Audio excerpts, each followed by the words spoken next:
Hoje vocês vão conhecer máquinas aéreas que parecem saídas da ficção, mas já estão redesenhando os limites da velocidade, da eficiência e da tecnologia no céu. O que está sendo criado agora promete mudar não apenas a forma como viajamos, mas também como enxergamos o futuro da aviação mundial. Entre conceitos ousados, engenharia extrema e ideias surpreendentes, uma nova era está se aproximando mais rápido do que muitos imaginam.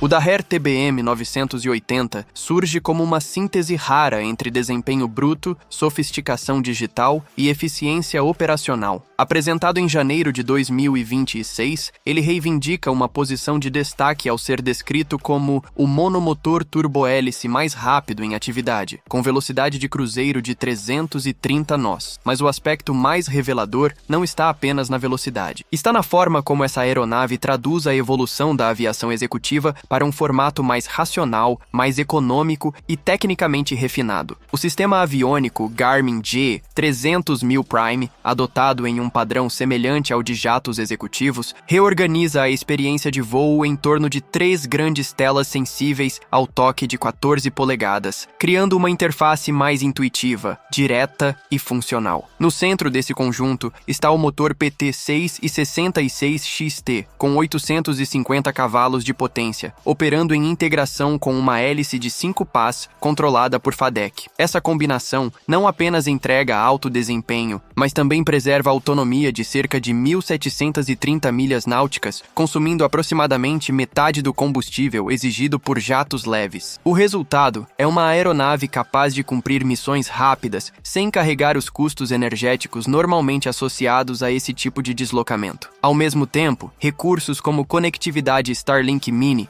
portas USB-C de 100 watts em todos os assentos e um sistema de pouso automático de emergência reforçam uma lógica contemporânea de operação. Se o piloto ficar incapacitado, a aeronave pode assumir o controle e conduzir o voo de volta com segurança. Certificado pela EASA e já em fase de entregas, o TBM 980 não se apresenta como extravagância tecnológica. Ele se posiciona como instrumento de precisão para um mercado em que velocidade, economia e segurança precisam coexistir sem concessões.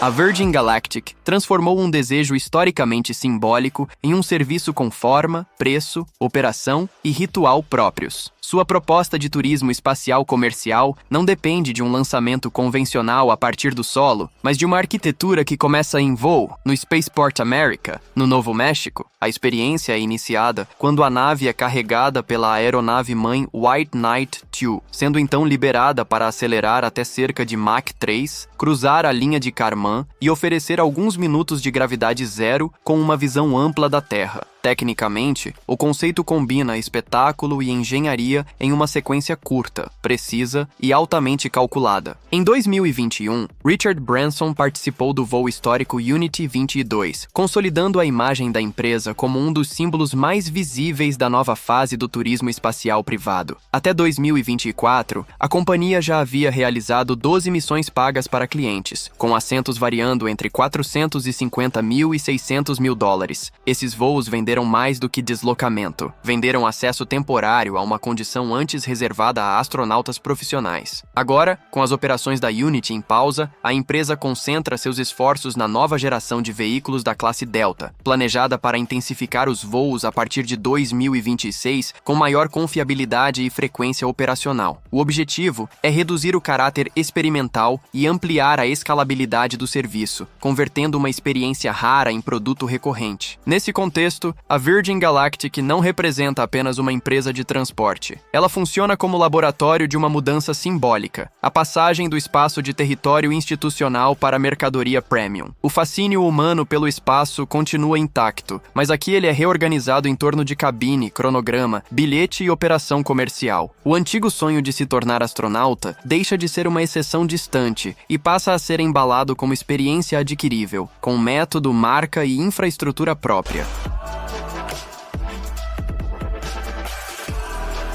O Griffith VTO permanece como um dos conceitos mais extremos já imaginados pela engenharia aeronáutica britânica. Concebido no fim da década de 1950 por A.A. Griffith, o projeto propunha uma aeronave supersônica com capacidade de decolagem e pouso vertical em centros urbanos, conectando cidades como Londres e Nova York em apenas 2 horas. A proposta era transportar 44 passageiros em alta velocidade, combinando mobilidade urbana e travessia transatlântica em um único sistema. Mesmo antes de qualquer análise detalhada, a ideia já parecia deslocada de seu próprio tempo. Mas o elemento realmente decisivo estava na propulsão. O desenho previa nada menos que 68 turbojatos. 12 motores maiores seriam posicionados nas pontas de asas giratórias, enquanto outros 56 cuidariam da sustentação vertical durante as fases de decolagem e pouso. No papel, a configuração sugeria uma máquina monumental, capaz de articular múltiplas exigências operacionais em uma mesma plataforma. Na prática, expunha uma arquitetura de complexidade quase inadministrável.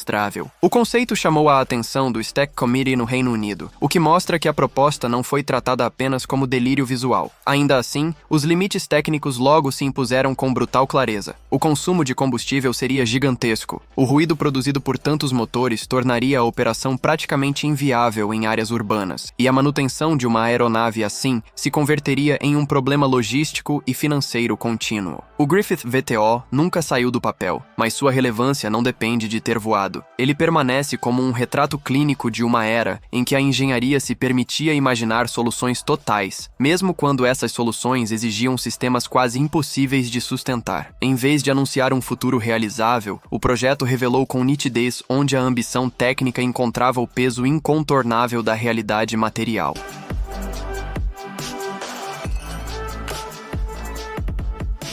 Na década de 1960, os militares dos Estados Unidos estudaram um conceito que parecia pertencer mais ao imaginário popular dos discos voadores do que aos arquivos de engenharia militar. Tratava-se do Lenticular Reentry Vehicle, ou LRV, concebido pela North American Aviation e posteriormente desclassificado. O formato lenticular do veículo produzia uma semelhança imediata com aquilo que o público costuma associar a OVNIs, mas sua origem não estava na ficção científica.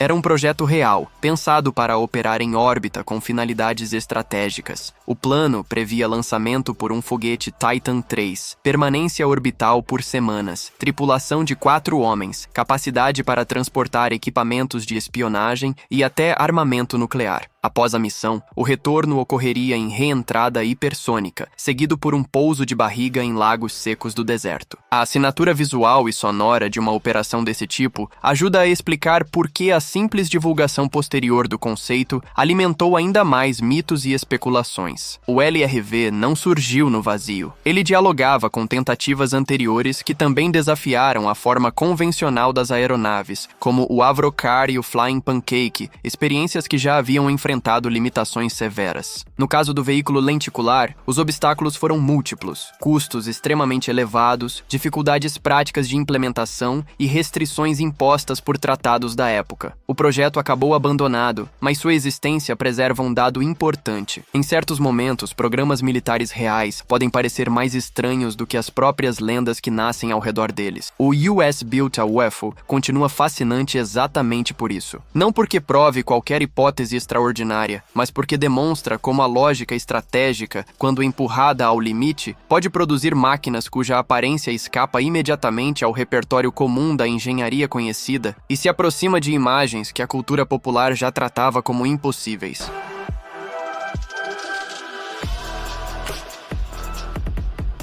O ES-30 da Heart Aerospace foi concebido como um avião comercial regional híbrido elétrico de 30 lugares, desenvolvido na Suécia com a proposta de redesenhar a lógica da aviação de curta distância. Seu foco está em rotas regionais, operadas entre pequenos aeroportos, onde a redução de emissões pode produzir efeito direto sem depender da infraestrutura massiva dos grandes centros. A ambição do projeto não é apenas introduzir uma aeronave nova, mas reorganizar o equilíbrio entre sustentabilidade, alcance alcance e viabilidade econômica em um segmento que exige agilidade operacional constante. Em trechos menores, o ES-30 pode voar de forma totalmente elétrica por aproximadamente 200 km, utilizando grandes baterias para garantir operação com zero emissões durante voos mais curtos. Quando a distância aumenta, entram em ação turbogeradores a bordo que funcionam como extensores de autonomia, ampliando o alcance para cerca de 400 km com a cabine cheia e até aproximadamente 800 km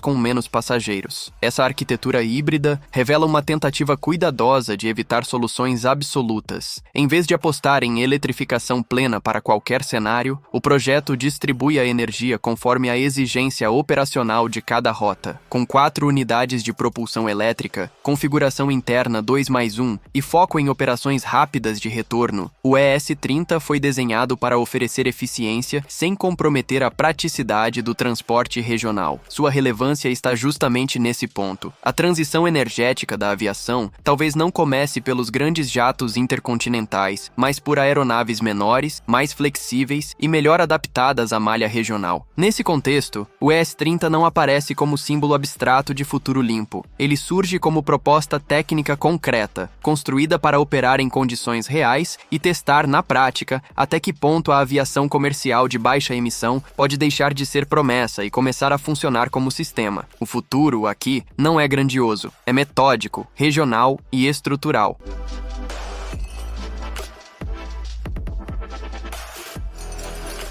A Hermel se consolidou como uma das iniciativas mais agressivas da nova corrida pelo voo hipersônico ao concentrar sua proposta em um problema que durante décadas limitou esse campo, como atravessar diferentes regimes de velocidade com um mesmo sistema de propulsão. No centro dessa ambição está o motor Chimera, projetado para mudar de configuração durante o voo, operando primeiro como turbojato e depois como ramjet, com a meta de ultrapassar Mach 5 sem depender de foguetes. Esse detalhe é o eixo técnico de toda a empresa, porque a transição entre esses modos representa um dos pontos mais difíceis da engenharia hipersônica. Para validar essa promessa, a Hermels estruturou o programa Quarter Horse como um campo de provas de desenvolvimento rápido e iterativo, onde conceitos, sistemas e limites de desempenho são testados em sequência acelerada. O Mark I voou em 2025, enquanto o Mark 2.1 realizou seu primeiro voo subsônico em março de 2026, marcando uma etapa concreta de amadurecimento. A lógica da empresa, porém, não termina no experimento. Existe uma tentativa clara de transformar velocidade extrema em plataforma operacional. O projeto Dark Horse aponta para aplicações estratégicas e militares, enquanto os planos civis miram aeronaves capazes de reduzir drasticamente o tempo de viagens globais. Nesse modelo, a Hermels combina inteligência artificial, prototipagem veloz e parcerias com nomes como GE e RTX para encurtar ciclos de teste e aproximar uma tecnologia historicamente distante da operação real. O ponto central não é apenas voar mais rápido, é reconstruir a relação entre distância e tempo com uma engenharia que busca tirar o voo hipersônico do domínio da exceção. Se essa arquitetura funcionar como prometido, a velocidade deixará de ser recorde isolado e passará a atuar como infraestrutura aplicada do transporte aéreo moderno.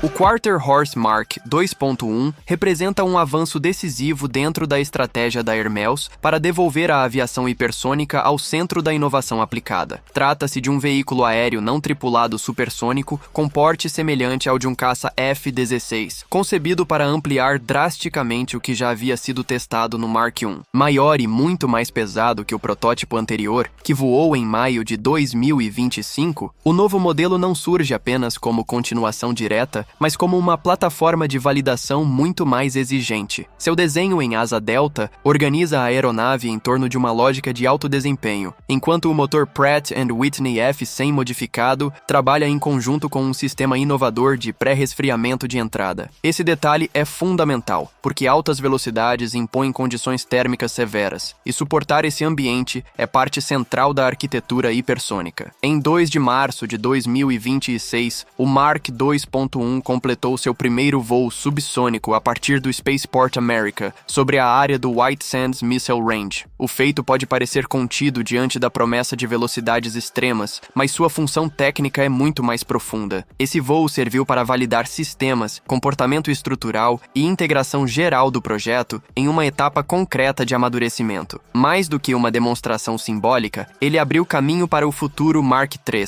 planejado com a meta de atingir velocidades próximas de Mach 5. O Quarter Horse Mark 2.1, portanto, atua como peça central de um programa que tenta transformar ciclos rápidos de teste em progresso acumulado real. Sua importância está em mostrar que a aviação hipersônica não precisa existir apenas como memória histórica ou promessa distante. Ela pode voltar a ser construída por etapas, com engenharia agressiva, metas claras e verificação contínua em ambiente operacional.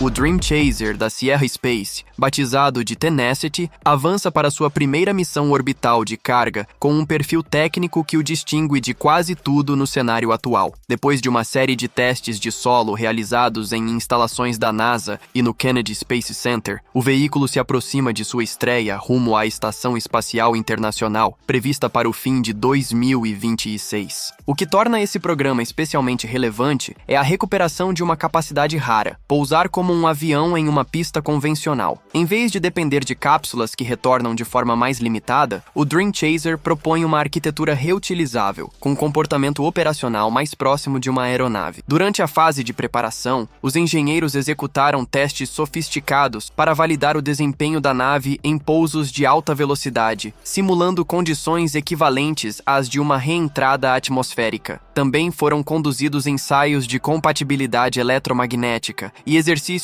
completos de recuperação, todos orientados para garantir operações orbitais seguras, controladas e precisas. Essa sequência técnica reforça a proposta do veículo como uma espécie de mini-ônibus espacial reutilizável, pensado para entregar carga, retornar com material e sustentar ciclos recorrentes de missão. A nave foi projetada para pousar autonomamente em pistas como as de Vandenberg ou Kennedy, transportando mais de 5.400 quilos de suprimentos para a órbita e trazendo de volta cerca de 1.700 libras de carga. Enquanto estiver acoplada à estação, ainda poderá funcionar como espaço adicional de apoio. O lançamento deverá ocorrer a bordo de um foguete Vulcan Centaur, enquanto versões tripuladas aparecem no horizonte do programa. Nesse contexto, o Dream Chaser não representa apenas uma nave diferente. Ele sintetiza a tentativa de devolver ao transporte espacial reutilizável uma forma mais flexível, precisa e operacionalmente versátil.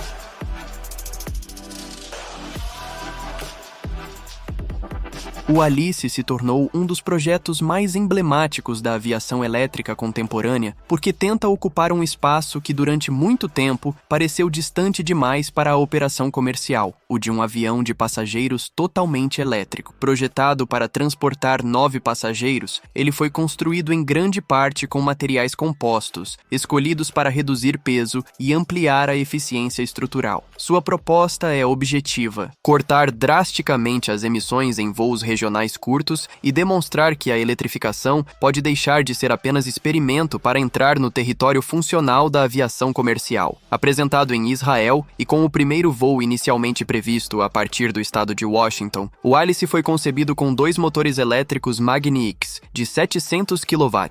A aeronave foi desenhada para entregar autonomia prática entre 440 e 460 km, mantendo velocidade de cruzeiro em torno de 260 nós. Esses números posicionam o projeto como alternativa viável para ligações regionais curtas, especialmente em mercados insulares ou em rotas hoje atendidas por aeronaves convencionais menores. O interesse comercial reforça esse diagnóstico. Encomendas da Cape Air e da DHL já ultrapassaram 600 unidades, indicando que o Alice não atrai apenas atenção tecnológica, mas também expectativa concreta de uso. A meta é alcançar certificação em 2027 e, a partir desse ponto, abrir espaço para um novo modelo de operação aérea mais silencioso, limpo e ajustado a necessidades locais. O significado do Alice está justamente nessa escala. Ele não tenta resolver toda a aviação de uma vez. Atua onde a transição energética pode ser mais tangível, mais mensurável e mais rapidamente testada. Nesse sentido, a aeronave funciona menos como símbolo abstrato de futuro e mais como ensaio técnico real de uma nova lógica para o transporte regional.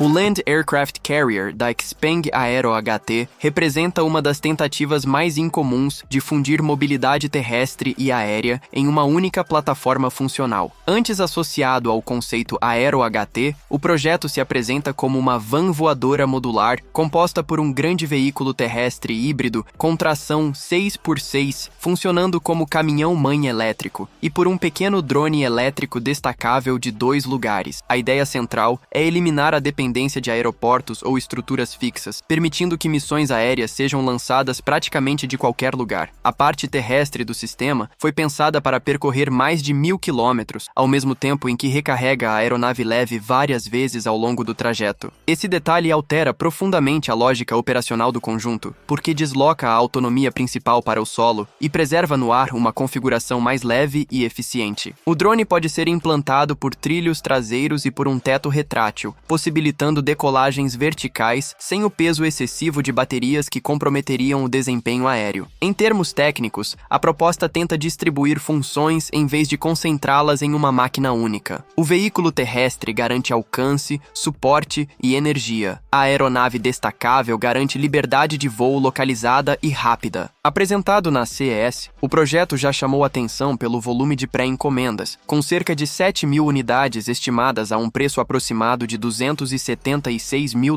cada. As primeiras entregas são previstas para 2026. A proposta mira turismo, resgates e deslocamentos pessoais em formato de táxi aéreo sob demanda. Mais do que um exercício de design futurista, o Land Aircraft Carrier funciona como teste radical de uma hipótese específica: transformar deslocamentos rodoviários em plataformas de lançamento instantâneo para trajetos aéreos curtos. Aqui, a mobilidade não muda de meio, ela muda de camada, sem interromper o movimento. E depois de ver tudo isso, fica claro que a aviação está entrando em uma fase completamente diferente de tudo o que já conhecemos. O que antes parecia distante agora começa a ganhar forma diante dos nossos olhos, com projetos que prometem transformar velocidade, alcance, eficiência e até a forma como o mundo se conecta. Esses avanços mostram que o futuro não está chegando aos poucos, ele já decolou.